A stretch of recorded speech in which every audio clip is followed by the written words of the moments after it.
Най-бързият начин да загубиш един добър мъж не е за вярата, а да се превърнеш в най-големия му стрес, вместо в неговото спокойствие. Мъжете не си тръгват, защото се е появила някоя по-красива. Тръгват си, защото у дома е станало по-тежко, отколкото навън. Когато един мъж се бори с натиска на света, финансовия стрес и тежестта да осигури всичко, той има нужда от едно място, където може да диша спокойно.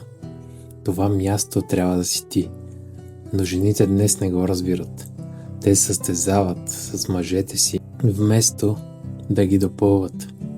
Оспорват решенията им, поставят под съмнение лидерството им и превръщат всеки разговор в дебат. Това не е партньорство. Това е изтощително. Един мъж няма нужда да си му терапевт или майка. Има нужда да си неговата жена. Мека там, където светът е груб, и топла там, където всичко останало е студено.